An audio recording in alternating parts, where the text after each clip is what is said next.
Bom dia, pessoal. Saudações marinheiras, saudações astronômicas. Retornamos aqui para a nossa aula número 76, nossa penúltima aula da disciplina de navegação astronômica, né? Em nossa aula hoje o tema será a unidade 15.0, cálculo da latitude pela observação da estrela polar. Mas é um tema curto, né? Eu posso falar um pouco antes aqui, queria comentar, já na última aula a gente comentou sobre essa questão da P2, né? A P2, como eu já disse, ela vai dar a possibilidade de, obrigatoriamente, né, levar o extrato de tabelas de navegação astronômica, que é importante, e quem quiser pode levar também o MIGS, certo? Pode levar o livro-texto, pode levar para a prova para fazer consultas, tá? Consultas ao livro. Mas a consulta ao livro, pessoal, é o que eu estou falando a vocês, a matéria é bastante extensa, né? Então você vai precisar ter uma agilidade para poder achar no livro aquilo que você precisa, tá? Então não adianta levar o livro para a prova se você nunca abriu o livro antes da prova, certo? Você tem que saber onde é que estão as unidades de ensino que te interessam, né? Como eu já disse, dei o exemplo, né? Se cair lá as Três Marias apontando para o sul, para o norte, onde é que está escrito isso? Em que posição do MIGS? Procurar na hora da prova vai ser desesperador. Então você tem que estar preparado para chegar na prova e ter uma ideia, uma boa ideia, onde você vai encontrar, né, a respeito se você quiser saber alguma coisa sobre correção de altura, sobre a identificação de astros no céu, sobre o cronômetro, sobre sextante, né, sobre a estrela polar. Então, quer dizer, tudo isso vai demandar tempo na prova. E a prova, como eu já falei, está bem dividida, né? Bem dividida e, digamos assim, de maneira bem objetiva para vocês, né? Tem uma questão de 10 itens, igualzinha àquela que a gente fez aqui, é o cálculo da latitude pela passagem meridiana do Sol, são aqueles mesmos itens, só que com outro valor, obviamente, da posição do observador e do astro, do Sol, né? Então, mas os itens são os mesmos, quer dizer, se quem souber fazer, vai saber fazer na prova. Claro que, e tem também o capítulo, não sei exatamente qual é o capítulo no MIGS, mas tem o capítulo 25, não sei exatamente qual mas quem quiser pode ali pegar os dados para poder ajudar a fazer a prova. Então, uma questão inteira valendo 2 pontos é só dessa unidade 9.0. Uma outra questão, que são 4 problemas, correção de altura. Correção de altura vai ter um problema de Sol, um de Lua, um de planeta, um de estrela. Então, valendo 2 pontos, meio ponto cada um. Então, aprendam a fazer. Tem uma unidade de ensino que corresponde aqui ao MIGS, que é exatamente desse assunto. Então, quem tiver alguma dúvida, pode ir lá na hora da prova e pegar como é que eu tiro aqui o DPEP, depressão aparente, como é que eu faço a correção de altura. Mas querer aprender na hora da prova vai ser impossível, pessoal. Vai ser impossível. Tem que chegar na prova sabendo o que tem que fazer, sabendo fazer as questões de correção de altura, sabendo fazer o problema da latitude pela passagem meridiana do Sol. As outras questões, que daí vai ter questões de pergunta e resposta, vão ter questões de múltipla escolha, vão ter questões de certo e errado. Então, quer dizer, essas vai depender ali, vai ser questões teóricas que envolvem as outras unidades de ensino que estão na orientação de ensino para os senhores. Mas 2 unidades de ensino, basicamente, são 2 problemas que valem metade da prova, 4 pontos, certo? Agora as outras, obviamente, estudem e não adianta ir para a prova sem estudar, não adianta ter o livro na hora da prova que não vai conseguir achar a resposta. Tem que ter prestado atenção na aula, certo? Então nós temos um exemplo aí, a aluna Nathalie, certo? Que prestou atenção na aula, que estudou corretamente e tirou 10 na última prova, na P1, tá certo? Eu fiquei muito feliz, quero até homenagear aqui, agradecer ela, me honrou com esse 10, honrou a navegação astronômica, sendo uma aula mais difícil, uma aula online, uma aula que às vezes você não assiste, não quer assistir, não assiste ela toda, né? E ela mesma mandou uma pergunta agora durante essa aula de latitude pela passagem meridiana. Ela disse que não ficou muito claro para ela essa questão do Sol e do observador, ou seja, do azimuth. O azimuth do Sol na hora da passagem meridiana. Eu fiquei assim preocupado, né? Realmente não deve ter ficado claro na hora da aula. Eu queria até, mais uma vez, chamar a atenção aqui.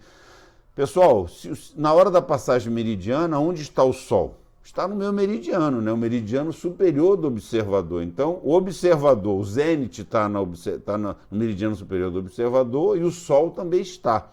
Então, os dois estão numa mesma linha. Que linha é essa? É a linha do meridiano. Aquela linha que lá em nave 1 eu falei para vocês que é o quê? Que é a linha que materializa a linha norte-sul.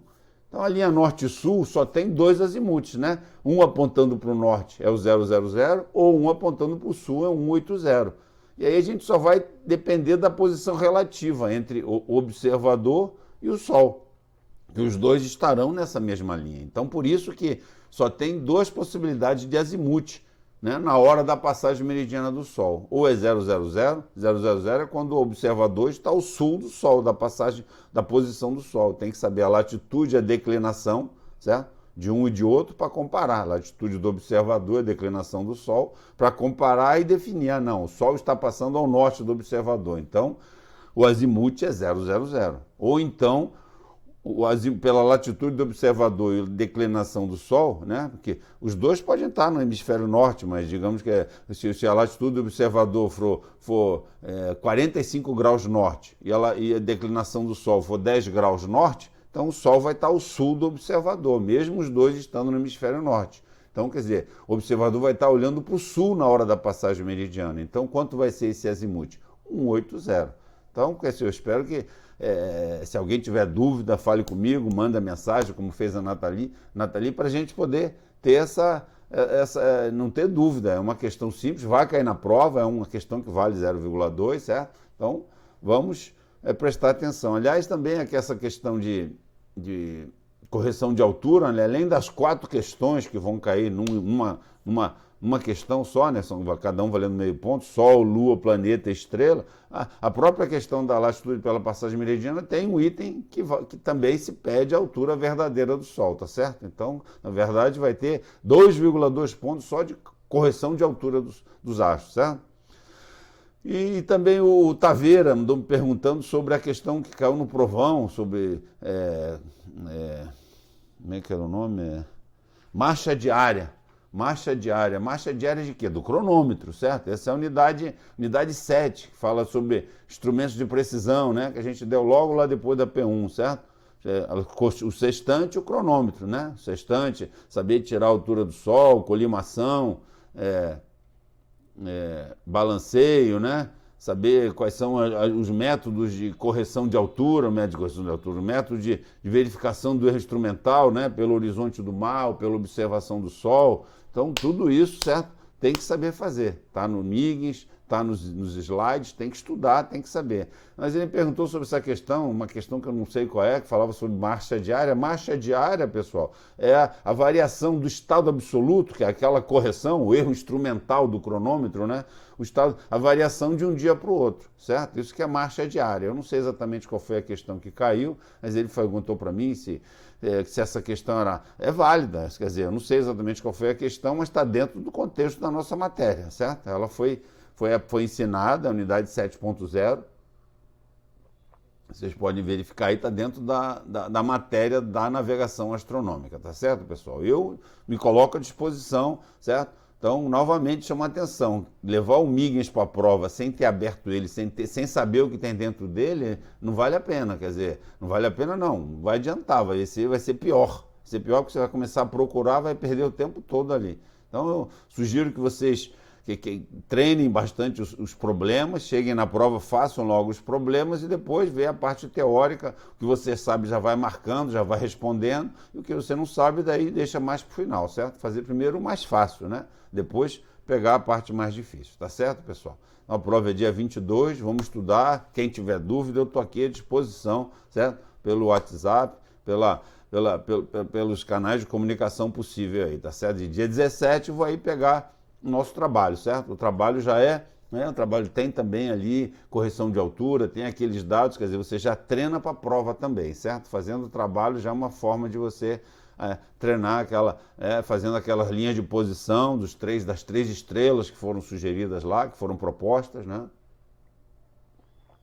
Então, eu espero que todos façam corretamente o trabalho, tirem 2 no trabalho para ficar mais fácil na hora da prova.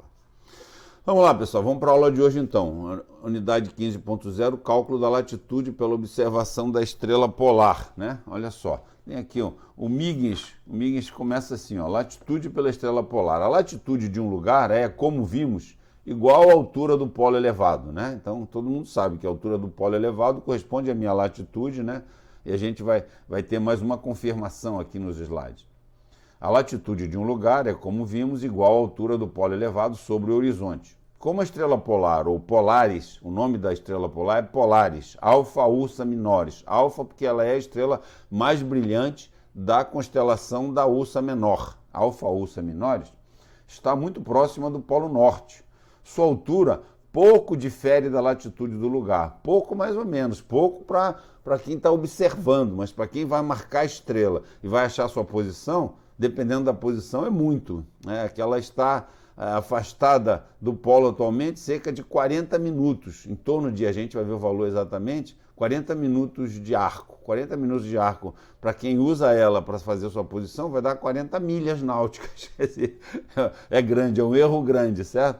Então, na verdade, por isso que a gente vai estudar, vai ver que vai ter correções também para quando você tira a altura da polar, né? Assim, aplicando uma correção, a altura verdadeira da estrela polar pode-se obter a latitude do observador para os locais situados no hemisfério norte, tá certo?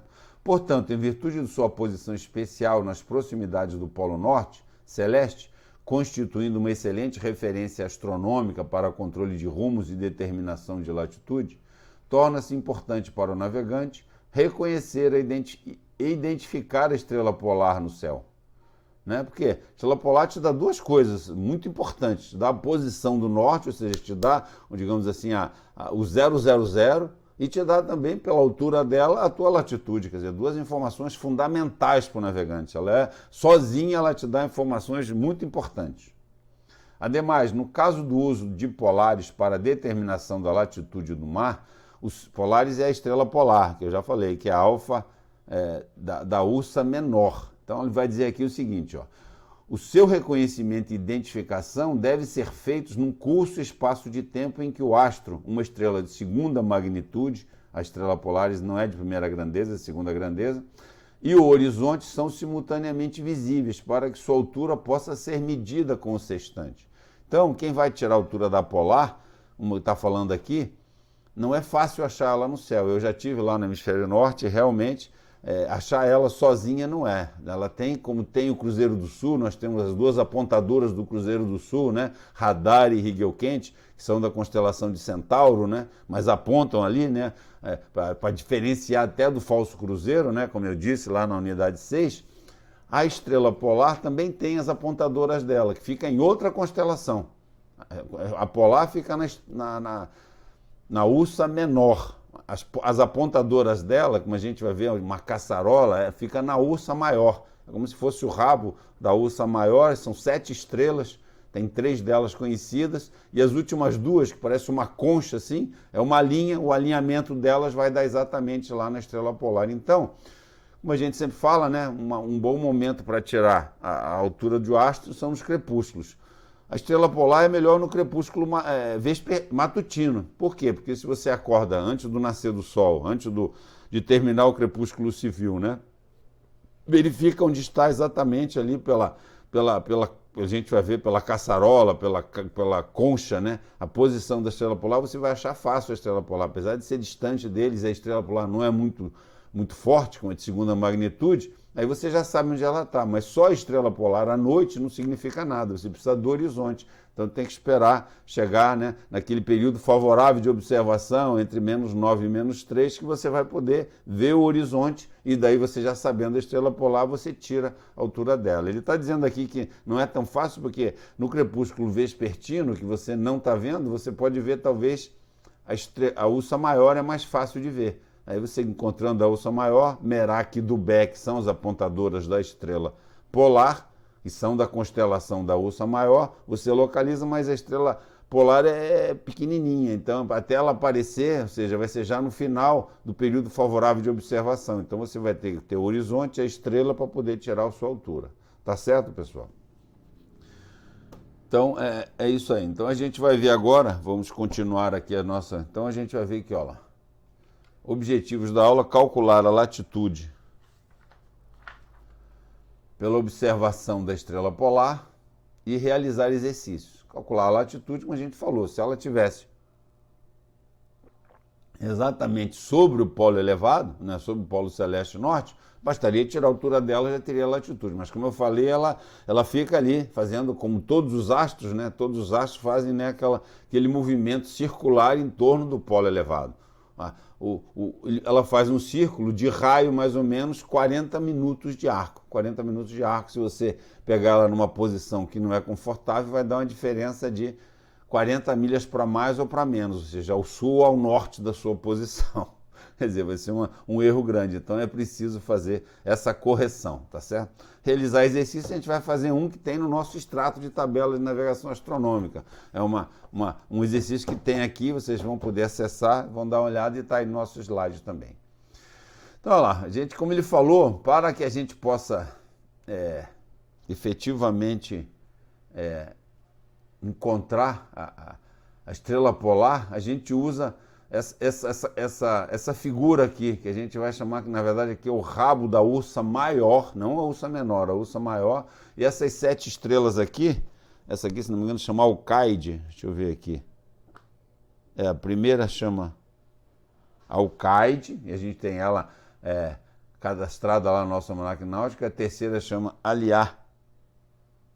Aliá, certo? E tem finalmente essa últimazinha aqui, que é mais importante, são as apontadas, Dubé. Essa é Dubé e essa é Merak. Merak é aqui em cima e a Dubé é mais próxima. A Polaris é nessa direção aqui. E é distante, é cerca de 4 ou 5 vezes essa distância aqui. Não é muito fácil. Como a gente falou, é uma estrela de segunda magnitude. Mas então localizar essa concha, essa caçarola no céu é muito importante. Faz parte da ursa maior. Então a gente localiza ela e com essas duas apontadoras aqui, semelhante a radar e Rigel quente que aponta o Cruzeiro do Sul, nós temos lá no hemisfério norte Merak e Dubé para achar a estrela polar, tá certo?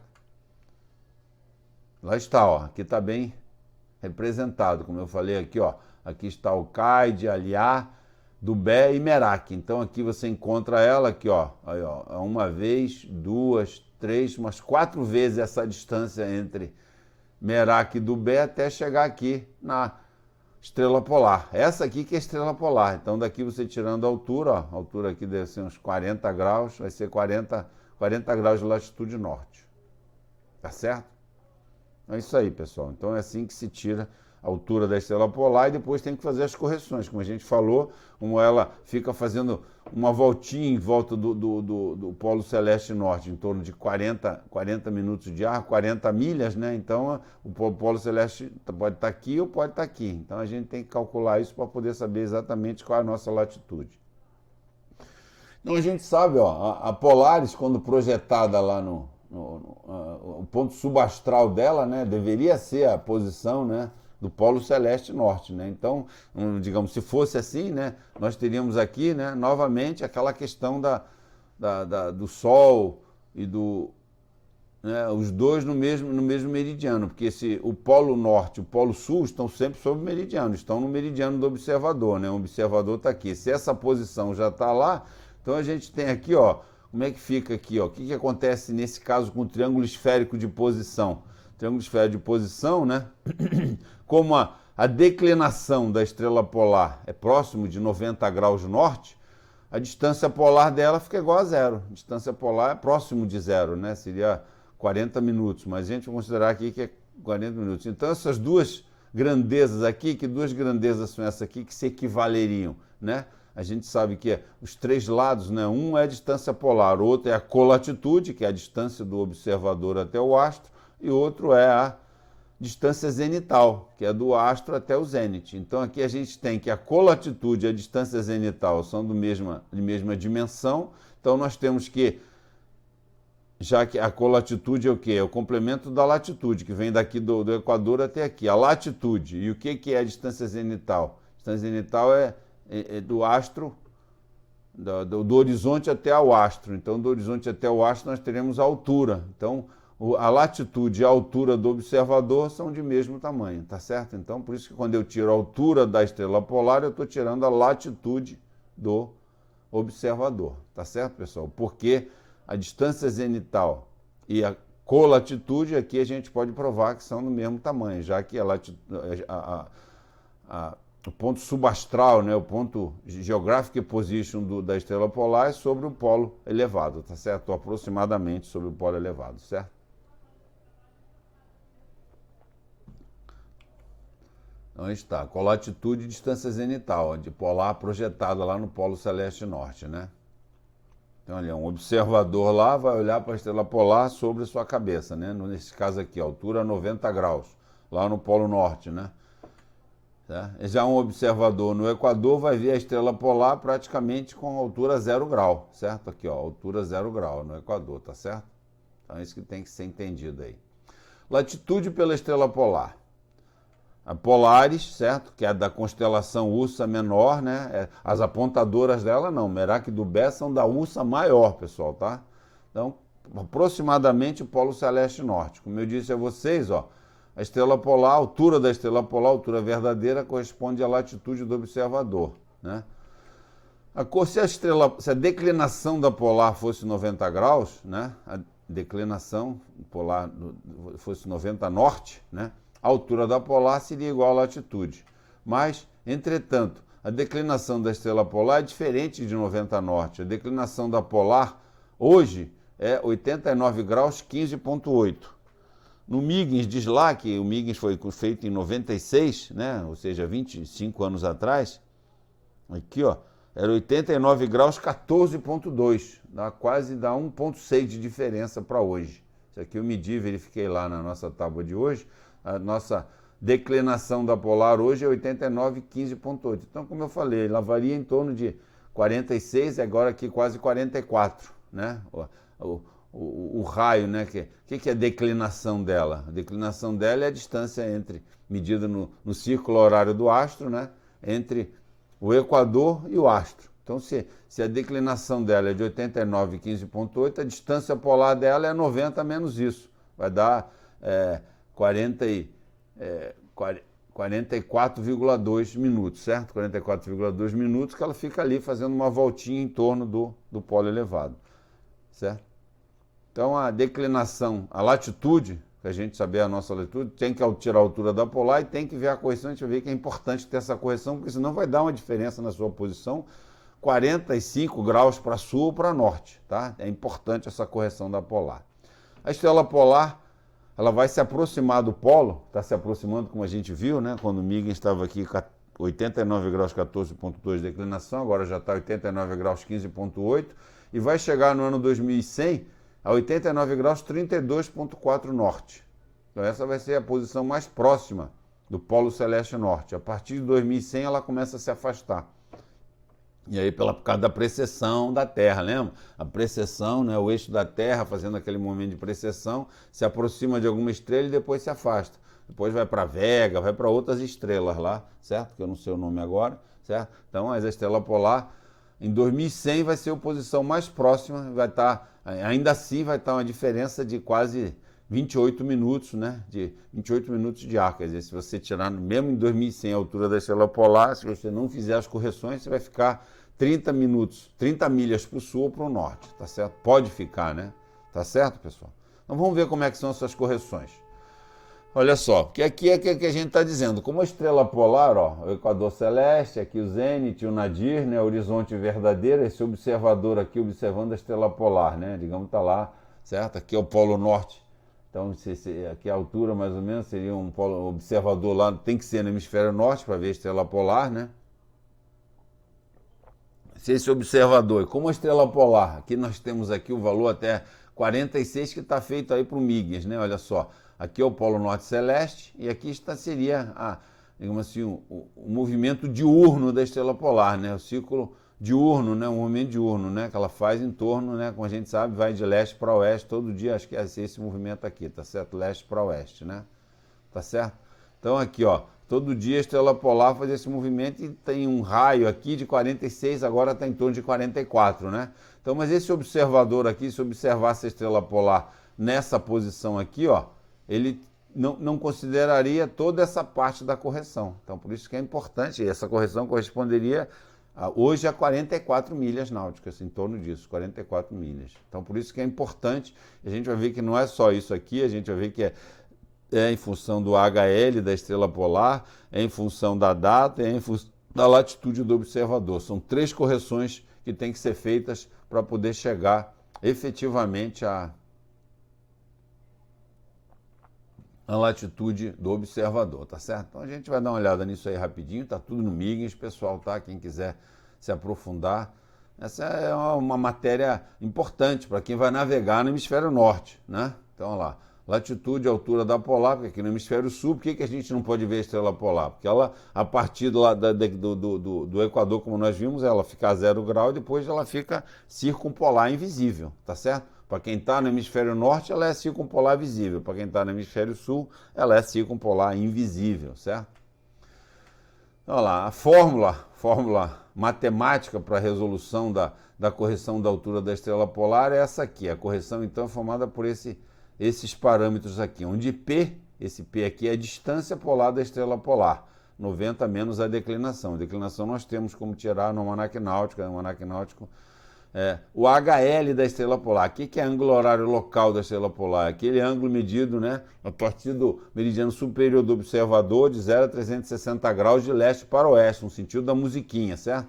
Ângulo horário local da polar, que na verdade ele é trabalhado como ângulo horário local do ponto vernal mais a ascensão reta-versa da estrela polar. Então, o ângulo horário local do ponto vernal faz parte também dessas correções.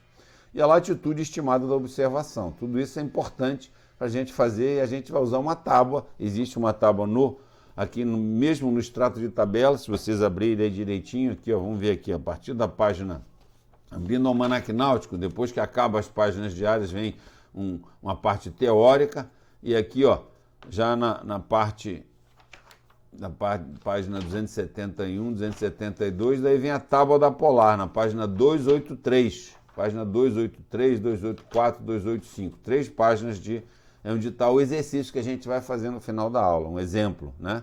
Então tá aí, ó, tábuas da polar para 2011. Todo o almanaque náutico traz essas tábuas para polar, tá certo? Vamos lá então, quais são essas correções? Correção é a função do HL, ângulo horário local, né, da estrela polar, né? Como é que funciona isso aqui? Vamos imaginar 2 observadores aqui, um aqui e um aqui, então mais ou menos 90 graus defasados, né? Aqui, ó, olhando de cima, aqui é o polo celeste norte, né? Como a gente falou, a estrela polar, ela faz então esse movimento aqui de leste para oeste aqui, certo? Aqui está 46 minutos, porque é feito para o livro do Miggins, mas atualmente está em torno de 44 minutos essa distância aqui, tá certo? E vai diminuir até 30 minutos até o ano 2100, né?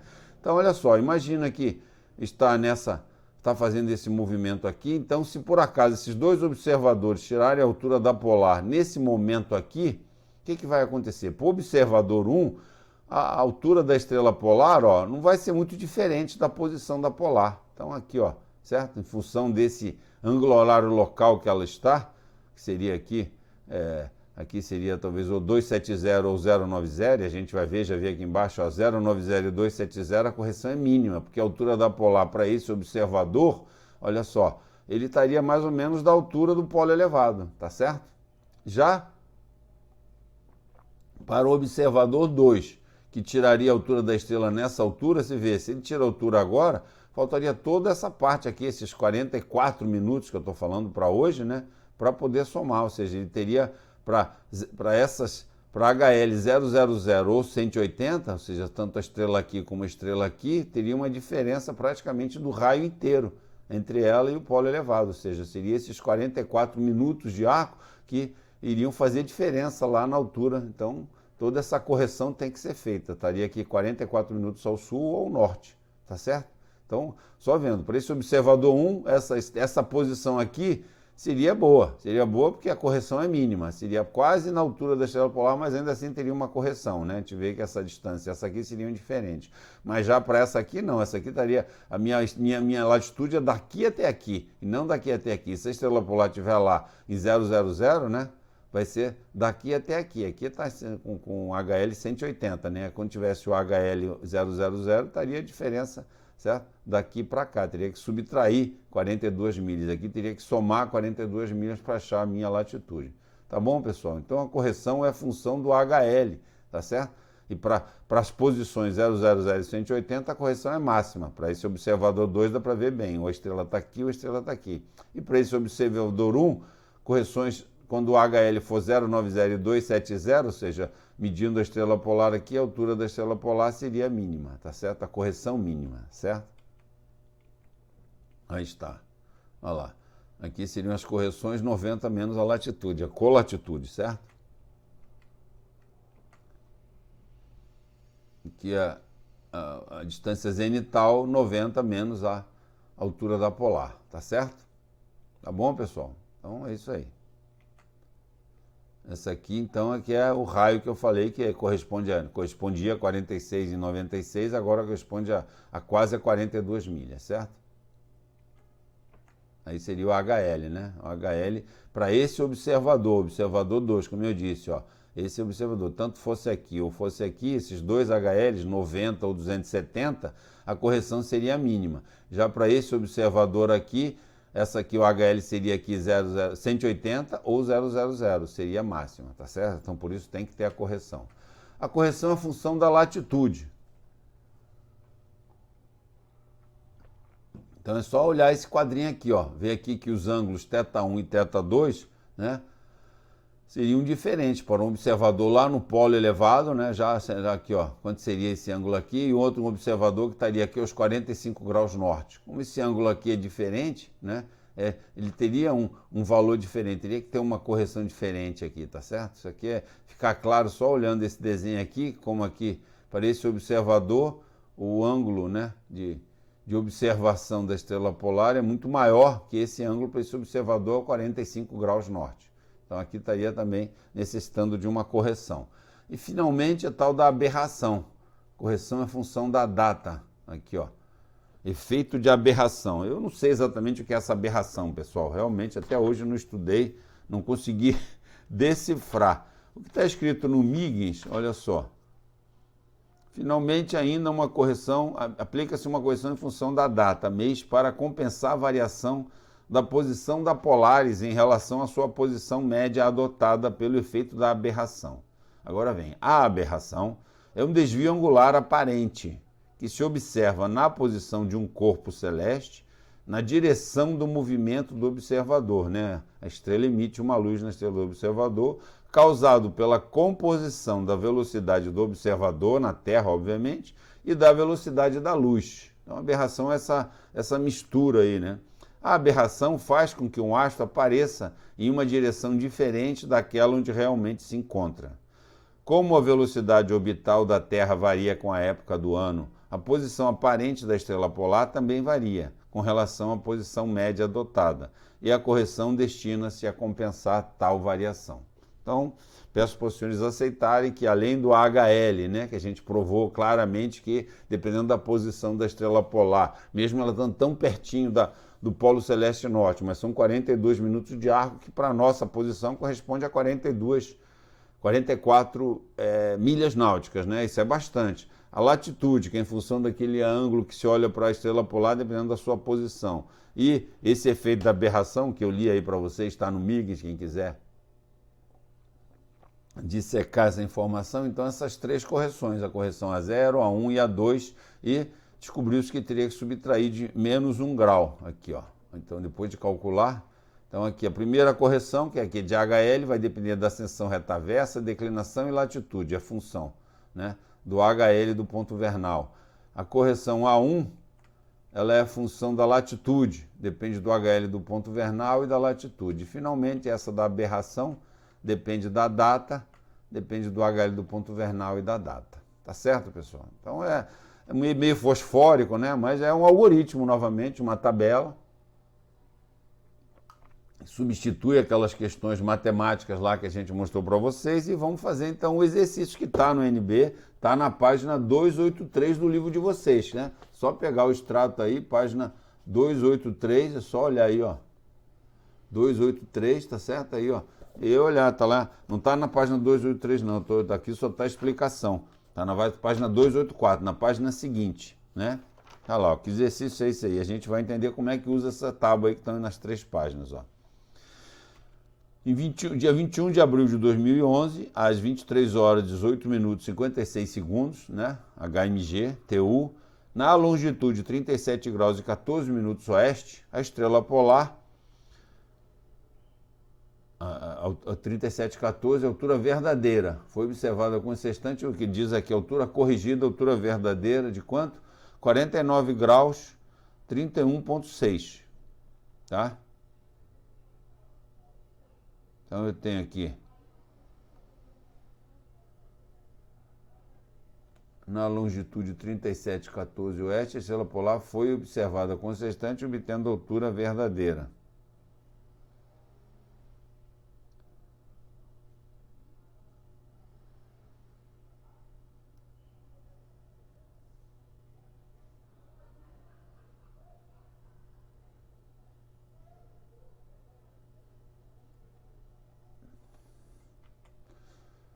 Calcule a latitude do observador, é isso que se pede aí, tá certo? Então vamos lá.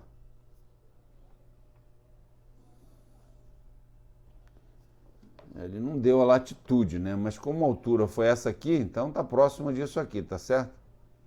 Calculou a altura verdadeira, a latitude dele é próxima dessa daqui, certo? Vamos lá. Latitude estimada. Cálculo do AHG do ponto vernal. Então vamos lá, como é que a gente pega esses dados e entra nessa tábua, pessoal? Essa tábua, olha só, ela é feita, ela tem 3 partes, exatamente, aquele A0, A1 e A2, né? A0, A1 e A2. Então a primeira parte lá em cima, a entrada dela é sempre com HL do ponto vernal.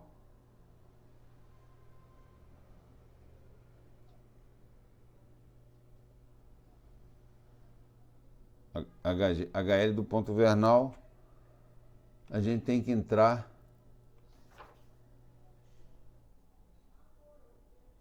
de onde a gente tira o HL do ponto vernal? O HG.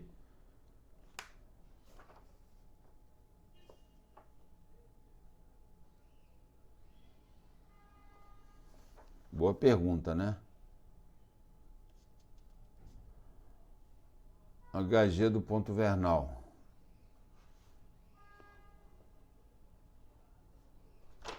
Olha aí, estou enrolado, pessoal.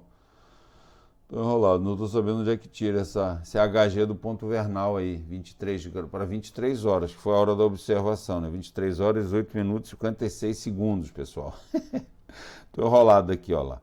Onde é que ele tirou esse 194 graus 40,1?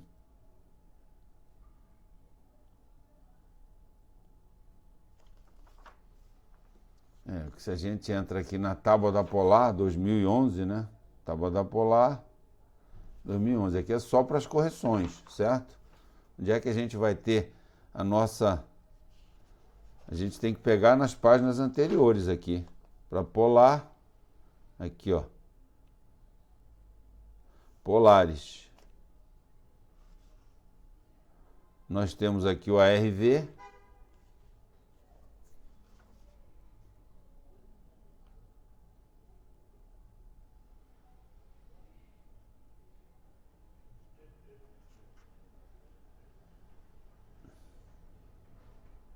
O HG do ponto vernal para as 23 horas. Vamos pegar o HG do ponto vernal para...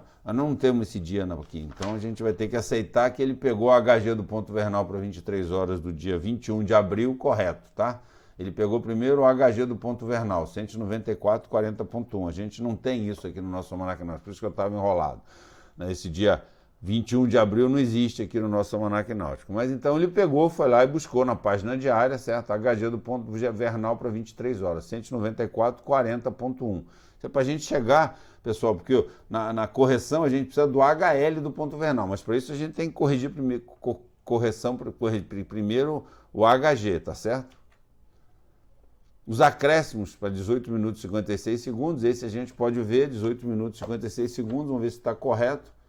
18 minutos e 56 segundos, aqui está 18 minutos e 56 segundos para o ponto vernal, vai dar 4 graus 44,8, está corretíssimo, tá? Então, fazendo essa soma, o HG.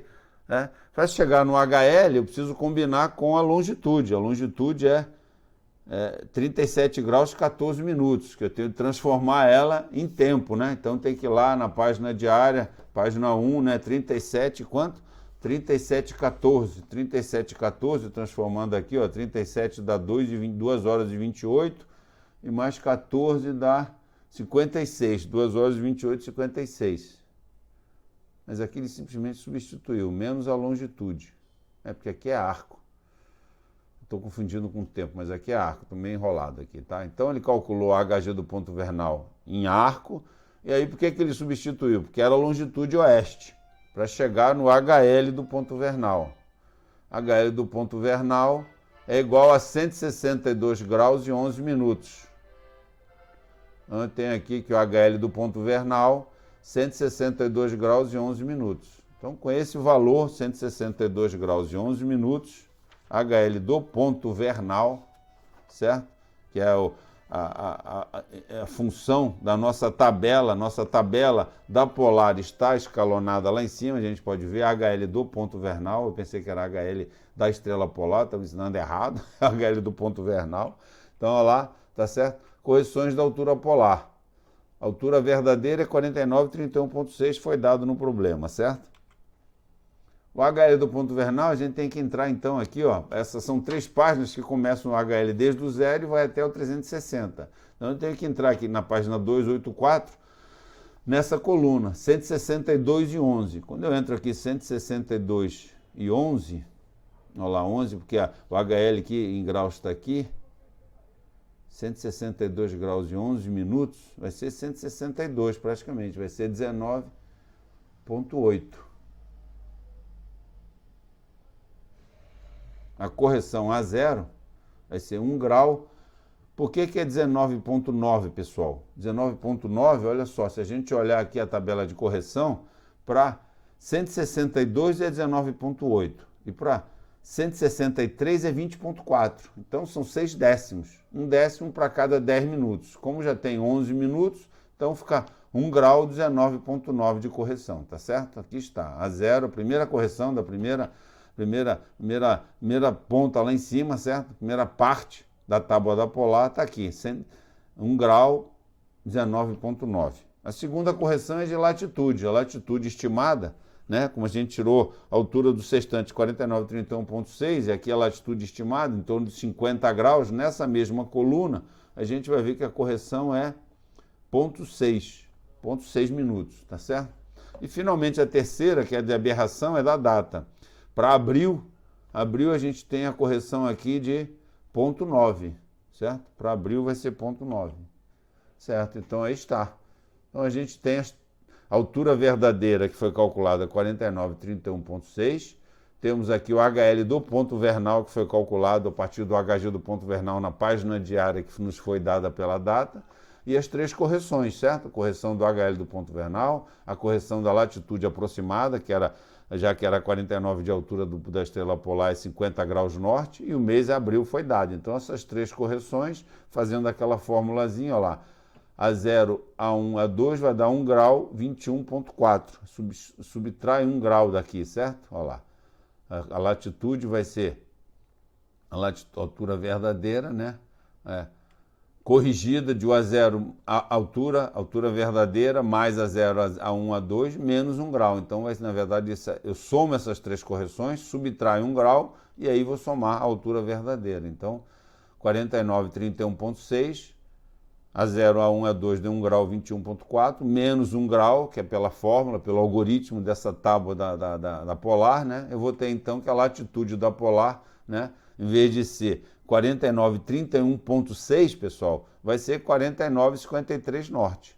Você vê que é muito diferente, de 31,6 para 53 dá quase 22 milhas náuticas. Então é uma diferença muito considerável, tá?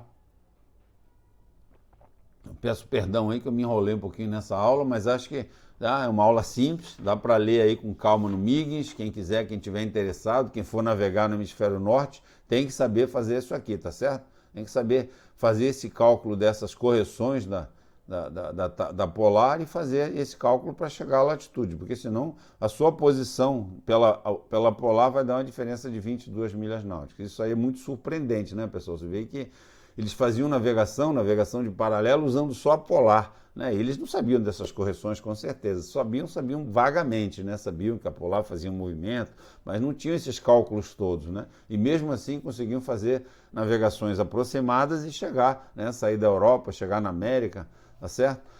Então é isso, pessoal. Com isso nós terminamos aqui a nossa cálculo da latitude pela altura da estrela polar. E novamente chama a atenção.